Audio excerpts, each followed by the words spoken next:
வணக்கம் மக்களே, இது நம்ம குகன் டாக்ஸ். இன்னைக்கு நம்ம என்ன பார்க்க போறோம்னு பார்த்தீங்கன்னா, இப்போதான் விடுதலை 2 படம் பார்த்துட்டு வந்தேன். உண்மையாலுமே வெற்றிமாறன் சம்பவம் தான். அந்த அளவுக்கு இருந்துச்சு. நிறைய விஷயங்கள் இந்த படத்துக்குள்ள அடங்கியிருக்குன்னு தான் சொல்லணும். ஒரு வருஷத்துக்கு முன்னாடி ஏப்ரல் மாதம் இந்த படம் வந்து ரிலீஸ் ஆகுது. விடுதலை 1, அதாவது விடுதலை ஃபர்ஸ்ட் வந்து பார்த்தீங்கன்னா ஒரு சூரியோட ஒரு பர்ஃபார்மன்ஸாக, ஒரு ஸ்டோரி ஆக்டராக அந்த படம் வந்து சூரிக்கு உண்மையாலுமே பெருசாக பேசப்பட்டது. அந்த படத்தை பார்த்துட்டு நீங்கள் ஸ்ட்ரைட்டாக இந்த படத்துக்கு வந்தீங்கன்னா சூரி இருக்க மாட்டார். பட் இருந்தாலும் விஜய் சேதுபதி தான். இந்த படம் வந்து ஃபஸ்ட்டு பார்ட் எப்படி சூரிக்கோ அதே மாதிரி இந்த படம் வந்து விஜய் சேதுபதிக்கு தான் சொல்லணும். தத்துவம் இல்லாத தலைவர்கள் ரசிகர் மட்டும்தான் உருவாக்குவாங்க, அது முன்னேற்றத்துக்கு வழிவகுக்காது. இந்த படம் வந்து உண்மையாலுமே பெரிய எதிர்பார்ப்பு இருந்துச்சு. மக்கள் வந்து செகண்ட் பார்ட்டுக்கு வந்து தமிழ் சினிமாவில் அந்த அளவுக்கு வந்து எதிர்பார்ப்பு இருக்காது. பட் இருந்தாலும் வெற்றிமாறன் படங்கிறனால கண்டிப்பாக அவர் ஃப்ளாப் தர மாட்டார். அவர் பேர்லேயே அந்த வெற்றி. இவர் படத்துக்கு நம்ம ரிவ்யூ பார்த்துட்டு தான் போய் படம் பார்க்கணும்லாம் இல்லை.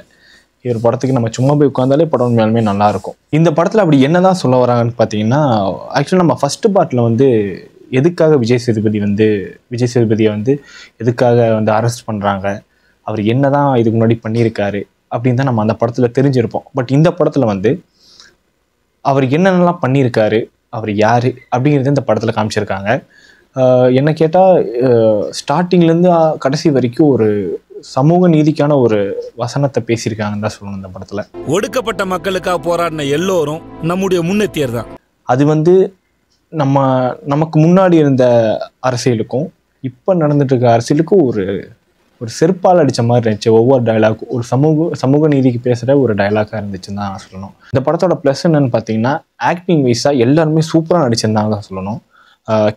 கென் தெரியும்ல, அசுரன் படத்தில் வந்து வருவார். அவர் உண்மையிலுமே ஒரு 5 நிமிஷம் சீனுக்கு தான் வருவார். அவரோட அந்த ஃபைட் சீக்வன்ஸ்லாம் உண்மையிலுமே சூப்பராக இருந்துச்சு. அது நான் தேட்டரில் பார்க்கும்போது பயங்கரமாக இருந்துச்சு எனக்கு பார்க்கும்போது. அதே மாதிரி இந்த கொடுமை பண்ணுற சீனு, உயர் ஜாதியில் இருக்கிறவங்க கீழ் ஜாதியை வந்து கொடுமை பண்ணுற சீனு, அதெல்லாம் பார்க்கும்போது உண்மையாலுமே இந்த மாதிரிலாம் இருந்திருக்குமா? கண்டிப்பாக அந்த மாதிரிலாம் இருந்திருக்கும். பட் அவங்க படம் ஸ்டார்ட் பண்ணும்போதே இது வந்து ஒரு கற்பனை, இந்த பேர் வந்து ஒரு கற்பனை அப்படின்னு தான் நம்மளை வந்து அவர் வந்து சொல்கிறாரு. பட் இருந்தாலும் ஒரு உண்மையான நடந்திருக்கிற விஷயத்த தான் அவர் நம்மக்கிட்ட காட்டுறாரே தவிர இவர் வந்து கற்பனையாலாம் கண்டிப்பாக இருக்காதுன்னு தான் நான் நினைக்கிறேன். வேற வந்து இந்த படத்தில் வந்து சூரி வந்து ஒரு 15 நிமிஷம் தான் நடிக்கிறாரு. எனக்கு தெரிஞ்சு ஒரு படம் ஃபுல்லாக ட்ராவல் ஆவார். பட் அவருக்கு வந்து டைலாக்கும் கம்மி தான், எல்லாமே கம்மி தான். ஒரு 15 நிமிஷம் ட்ராவல் ஆவார். அதாவது அவர் அந்த பேசுகிற சீக்வன்ஸில் ஒரு 15 நிமிஷம் இருக்கும். பட் எனக்கு தெரிஞ்சு அவர் நடித்தது தான் அந்த படத்தில் வந்து சூப்பராச்சு. கிளைமேக்ஸ்ல ஒரு சீன் இருக்கும், நான் சொல்லலை, நீங்கள் போய் படமாக பாருங்கள். அதுக்கப்புறம் பார்த்தீங்கன்னா இந்த படத்தோட மைனஸ் அப்படின்னு என்ன பார்த்தீங்கன்னா, இந்த படத்தோட பர்ஃபார்மன்ஸ் ஓரியன்டாக விஜய் சேதுபதி தான். மைனஸாகவும் நான் விஜய் சேதுபதி தான் சொல்லுவேன். ஏன்னு கேட்டிங்கன்னா, ஸ்டார்டிங்லேருந்து ஒரு விஷயத்த நீங்கள் சொல்கிறீங்க, அதாவது ஒரு மக்கள் ஒரு பிரச்சனைகள் இருக்காங்க, அவங்கள வந்து இதுலேருந்து மாற்றணும் அப்படின்னு ஒரு விஷயத்துக்காக நாங்கள் போராடுறோம் நீங்கள் சொல்கிறீங்க. அது நீங்கள் ஆரம்பத்தில் இதுக்காக தான் சொல்கிறீங்கன்னு எங்களுக்கு புரியுது. நீங்கள் கடைசி வரைக்கும் அதை சொல்லிகிட்டே போகிறீங்க, நாங்கள் இதுக்காக தான் போராடுறோம், நாங்கள் அப்படி பண்ணால் எப்படி ஆயிரும், இப்படி பண்ணால் அப்படி ஆயிரும். கரெக்டு தான், நீங்கள் சொல்ல வந்த வேண்டிய விஷயம் கரெக்டு தான். பட் ஃபஸ்ட்டு பார்ட்டில் பார்த்த ஒரு கூஸ்பம்ஸ் இந்த படத்தில் இருக்காது. ஓப்பனாக சொல்லணும்னா இதுதான். ஃபஸ்ட்டு பார்ட்டில் பார்த்த ஒரு கூஸ்பம்ஸ் இந்த படத்தில் இருக்காது. கூஸ்பம்ஸே இருக்காது என்ன கேட்டால். இன்டர்வல் நல்லாயிருக்கும். கிளைமேக்ஸ் வந்து அதே மாதிரி, கிளைமேக்ஸும் அதே மாதிரி தான் எனக்கு இருந்துச்சு.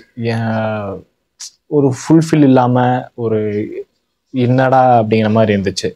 இதுக்கு நீங்கள் படம் எடுக்காமலே இருந்துக்கலாமே அப்படின்னு தான் தோணுச்சு. பட் இருந்தாலும் டைலாக் வைஸாக இந்த படம் ஓகேவான படம் தான் நான் சொல்லுவேன். வெற்றிமாறன் படத்தில் ஒரு ஆவரேஜான ஃபிலிப். அவர் வந்து ஃப்ளாப் தந்ததில்லை. இந்த படத்தை நான் ஃப்ளாப்பு குத்தம்லாம் சொல்ல கிடையாது. சொல்ல வேண்டிய விஷயத்த சீக்கிரமாக சொல்லி அதில் நிறைய விஷயத்த பண்ணியிருந்தா இன்னுமே நல்லா இருந்துக்கும் தான் நான் நினைக்கிறேன். வேற ஒன்றும் இல்லை, இந்த படத்தை பற்றி பெருசாக பேசுகிறதுக்கு இதில். ஃபர்ஸ்ட் ஆஃப் வந்து ஒரு வீடியோ பாட்காஸ்ட் மாதிரி பேசிக்கிட்டே இருப்பாங்க. ஸ்டார்டிங்லேருந்து எண்டிங் வரைக்கும் பேசிக்கிட்டே இருப்பாங்க. ஒரு விஷயத்த, ஒரே விஷயந்தான், அந்த விஷயத்த பேசிக்கிட்டே இருப்பாங்க. அதுதான் அந்த ஃபர்ஸ்ட் ஹாஃபில் மைனஸு. செகண்ட் ஹாஃப் வந்து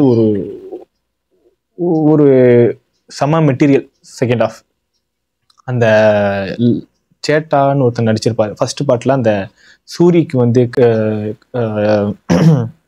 சூரிக்கு இந்த பனிஷ்மெண்ட்லாம் தருவார் இல்லைங்களா, அவர் வந்து செம ஆக்டிங் இதில். அவரெல்லாம் ஒரு சீனில் கதையெல்லாம் விட்டுருவாப்புல. அதான் நீங்கள் போய் படம் பார்த்து அந்த எக்ஸ்பீரியன்ஸ் தெரிஞ்சுக்குங்க. வேற ஒன்றும் இல்லைங்க, இந்த படத்தை பொறுத்தளவுக்கு இதுதான் மோஸ்ட்டாக வந்து மைனஸ்னால் பேசிக்கிட்டே இருக்கிறாங்க. இது ஒன்று தான், ஒரு விஷயத்த சொல்ல வராங்க, அது வந்து போட்டு குழப்பியிருக்காங்க. வெற்றிமாறன் படத்தில் இந்த படம் வந்து ஒரு ஆவரேஜான படம் தான் நான் சொல்லுவேன். வேற யார் அந்தளவுக்கு நல்லா பர்ஃபார்மன்ஸ் பண்ணக்கூடிய கேரக்டரா விஜய் சேதுபதி சூப்பராக நடிச்சிருக்காரு. அதே மாதிரி இவங்க மஞ்சு வாரியர் வந்து ஓரளவுக்கு ஓகே. வேட்டையில் வந்து அவனை வந்து யூஸ் பண்ணாமலே விட்டுட்டான்னு நான் சொல்லுவேன். ஏன்னா அது வந்து தலைவர் படங்கிறதுனால அவருக்கு மட்டும்தான் அந்த படத்தில் ஸ்கோப் இருந்துச்சு. பட் இந்த படத்தில் ஒரு நீங்கள் அசுரன் படத்தில் வர்ற மாதிரி அவங்க ரெண்டு பேர்த்து பார்க்கும்போது இருக்கும், அவ்வளோதான். லவ் சீன்ஸ்லாம் உண்மையுமே சூப்பராக இருந்துச்சு. வெற்றிமாறன் படத்தில் லவ் சீனா அப்படிங்கிற மாதிரி. வெற்றிமாறன் படத்தில் எனக்கு தெரிஞ்சு விஜய் சேதுபதியே கேட்டு வாங்கியிருப்பாருன்னு நினைக்கிறேன் லவ் சீன்ஸ்லாம். அது வந்து அது பார்க்கும்போது கொஞ்சம் க்யூட்டாக இருந்துச்சுன்னு தான் நான் சொல்லணும். வேற இளையராஜா சத்தியமாக நீங்கள் வந்து ஒரு லெஜண்ட் தான், லெஜண்ட் மியூசிக் டைரக்டர். பட் இருந்தாலும் நீங்கள் வந்து நெக்ஸ்ட் டைம் வெற்றிமாறன் கிட்ட போயிடாதீங்க. அதே மாதிரி வெற்றிமாறன் அவர்களே நீங்களும் அதே மாதிரி கண்டிப்பாக அடுத்து ஜிவி பிரகாஷ் கிட்ட போயிருங்க. ஏன்னா ஃபர்ஸ்ட் பார்ட்லேயே வந்து மியூசிக் அந்த அளவுக்கு எனக்கு பெருசாக ஒர்க் அவுட் ஆகலை. செகண்ட் பார்ட்டில் கிளைமேக்ஸில் மட்டும் மியூசிக் பட்டைகளை போச்சு. அதுக்கு தவிர வேறு எதுவுமே இல்லைன்னு நான் சொல்லணும். ஓப்பன் டாக் அது.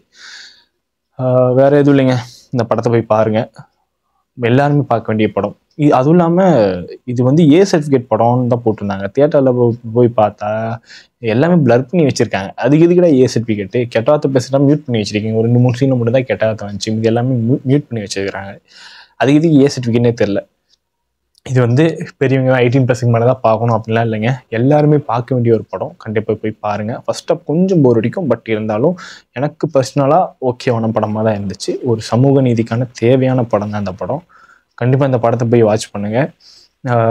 சூரிக்கு இந்த படத்துக்கு அப்புறம் நிறைய சான்ஸ் இருந்துச்சு, பட் இந்த படம் தான் அவருக்கு ஒரு அடையாளம் தான் நான் நினைக்கிறேன். விஜய் சேதுபதிக்கு ஃபர்ஸ்ட் ஹாஃபில் மகாராஜா வந்துருந்துச்சு, செகண்ட் ஹாஃபில் இப்போது விடுதலையும் வந்திருக்கு. இயர் எண்டில் விடுதலையும் வந்திருக்கு. உண்மையிலுமே இந்த வருஷம் வந்து அவருக்கு வந்து ஒரு கிரேட் இயர் தான் நான் நினைக்கிறேன். ஸோ ஃபைனலி இந்த படம் போய் கண்டிப்பாக போய் பாருங்கள், எல்லாருமே பார்க்க வேண்டிய படம். இந்த படத்துக்கு நம்ம சேனல் தர்ற ரேட்டிங் 5க்கு 4.0. கண்டிப்பாக இந்த படத்தை போய் பாருங்கள். இதே மாதிரி அடுத்தடுத்த வீடியோ வந்துகிட்டே இருக்கும். ஸோ நன்றி, வணக்கம்.